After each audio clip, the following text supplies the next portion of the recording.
dalam kegiatan Bi-Union Couples Convention dengan tema Cherish the Love.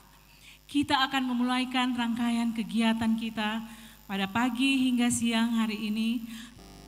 Kami akan memperkenalkan pembicara kita pada ibadah pagi ini adalah Pendeta Ted Windewani. Beliau adalah Ketua Daerah Misi Papua. Ibu Ani Sumayo adalah Direktur Pelayanan Rumah Tangga dan Anak-anak Daerah Misi Papua. Bapak Ibu Saudara sekalian, selamat pagi, Shalom. Kita semua dipanggil Tuhan untuk melayani dalam sebuah panggilan yang kudus di rumah tangga. Taj Mahal adalah makam marmer putih yang terkenal di dunia, terletak di Agra, India. Motivasi utama dibangun monumen ini pada tahun 1632 oleh Kaisar Sheikh Jehan adalah untuk mengenang istri tercintanya, Mumtaz, yang meninggal saat melahirkan anak mereka dan memakan 22 tahun lamanya untuk penyelesaian bangunan yang menjadi salah satu dari keajaiban dunia ini. Tahun 1653 bangunan ini diselesaikan, melibatkan pengrajin pekerja dari seluruh kekaisaran dan di sekitarnya.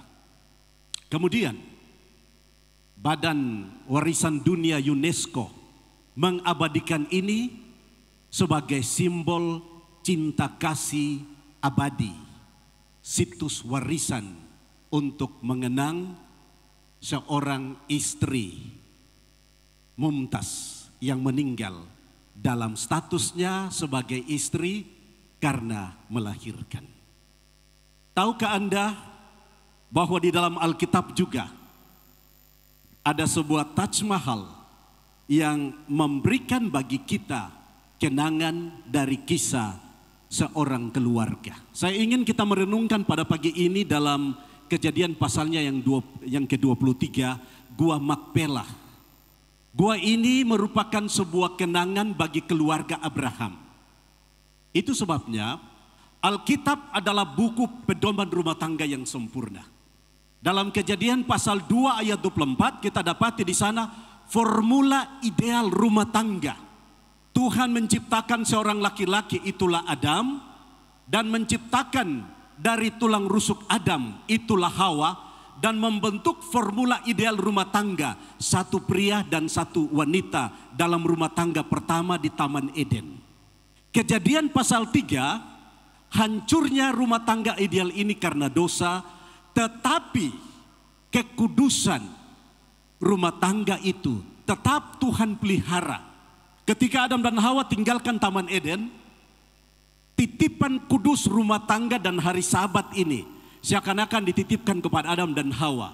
Meskipun tinggalkan rumah yang indah di Eden karena dosa, tetapi kekudusan rumah tangga itu terus terpelihara dalam satu rumah tangga yang mengalami kehancuran oleh karena dosa. Kemudian matilah Sarah di Kiryat Arba, yaitu Hebron di tanah Kanaan. Lalu Abraham datang meratapi dan menangisinya. Sesudah itu Abraham bangkit dan meninggalkan istrinya yang mati itu, lalu berkata kepada Bani Het, "Aku ini orang asing dan pendatang di antara kamu. Berikanlah kiranya kuburan milik kepadaku di tanah kamu ini, supaya kiranya aku dapat mengantarkan dan menguburkan istriku yang mati itu." Dengan kata lain, kematian Sarah, Abraham menyadari betul bahwa statusnya hanyalah pengembara di tanah Kanaan. Meskipun keluarga Abraham dipanggil untuk menjadi berkat dan Tuhan sendiri menjanjikan tanah Kanaan menjadi tanah warisan daripada keluarga Abraham. Tapi status Abraham adalah pengembara. Rumah tangga kita dalam dunia ini, apapun pengalaman kebahagiaan, suka dan duka, ingatlah suatu saat kita bisa berpisah karena kematian. Kenapa saya angkat ini untuk menjadi perenungan bagi kita? Karena kebahagiaan hidup apapun, kesuksesan, tantangan dalam rumah tangga, status kita dalam dunia ini adalah stranger, pilgrim. Dan kita sudah harus siap semasa kita hidup bersama-sama dengan pasangan kita, bahwa bukan tidak mungkin suatu saat nanti akan ada perpisahan, bukan karena perceraian, tapi karena kematian. Alkitab mengatakan itu dalam kehidupan daripada keluarga Abraham.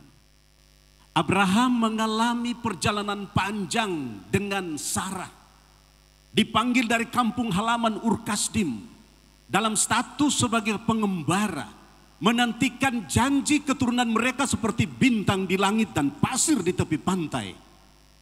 Tapi Allah tidak menjanjikan kepada Abraham bahwa suatu ketika engkau akan terpisah dengan Sarah oleh karena kematian. Cherish the love. Berdasarkan Kejadian pasal 23, pelajaran pertama adalah menghargai dalam sebuah komunikasi. Abraham berbicara dengan hormat di tengah duka cita. Dia bermohon dengan cara terhormat untuk didengar dan menghargai pihak lain.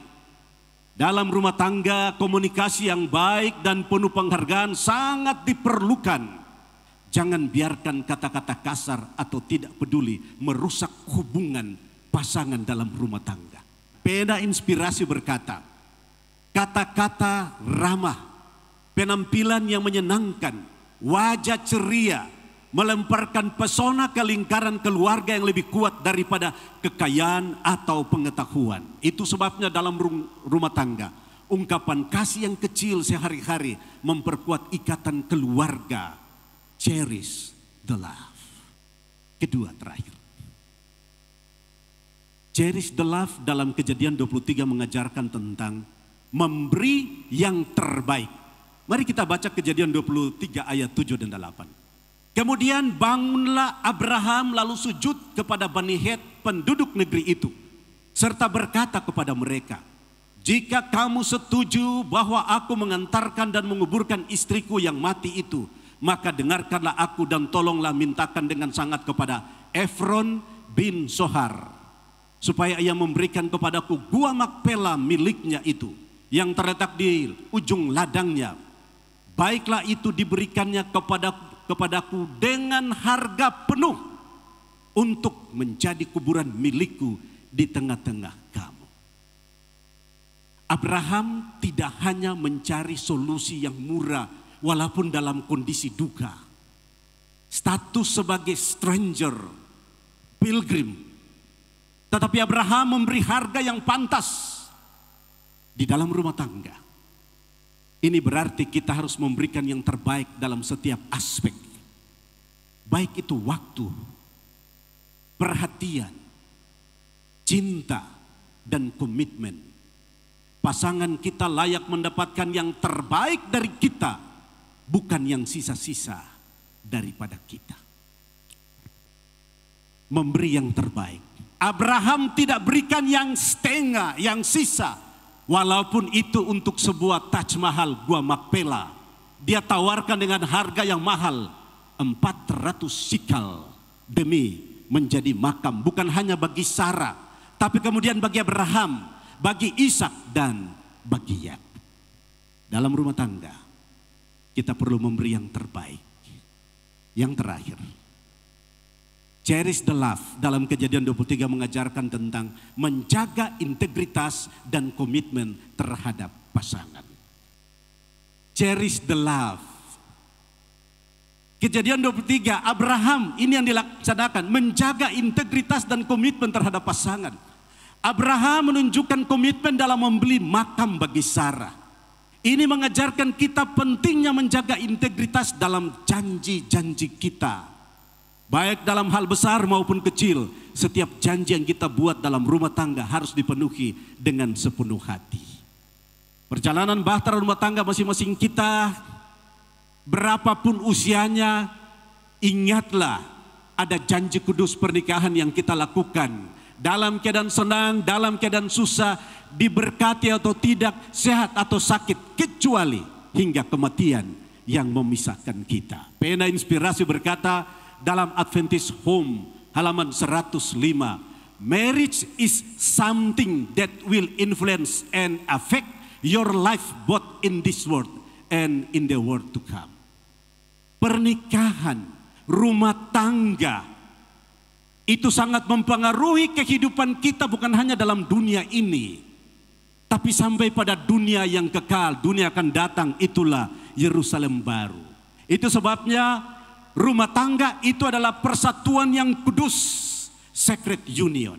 Cinta dalam pernikahan tidak boleh dianggap enteng, tetapi dihargai dan dipelihara. Kesimpulan bagi kita, Alkitab memperlihatkan bahwa tidak ada keluarga yang sempurna dalam dunia ini. Bahkan keluarga yang paling setia seperti Abraham dan Sarah, ketika menghadapi pergumulan, kesalahan dan rasa sakit, namun Tuhan tidak meninggalkan keluarga yang hancur, karena lembaga rumah tangga itu diciptakan oleh Tuhan dan bukan oleh manusia. Di tengah-tengah kejahatan dan kehancuran dunia, Tuhan terus memelihara rumah tangga itu. Sebaliknya, Tuhan masuk ke dalam kisah Abraham dan Sarah, membawa penyembuhan, pemulihan dan harapan melalui kasih karunia Tuhan dalam kehidupan mereka. Kebenaran yang patut kita renungkan pada pagi hari ini adalah Tuhan bekerja melalui kelemahan manusia untuk memenuhi tujuannya yang lebih besar. Inilah tawaran harapan yang hidup kepada semua keluarga, termasuk Anda dan saya pada saat ini. Beberapa tulisan Pena Inspirasi ingin saya simpulkan bagi kita. God's grace transform imperfect home.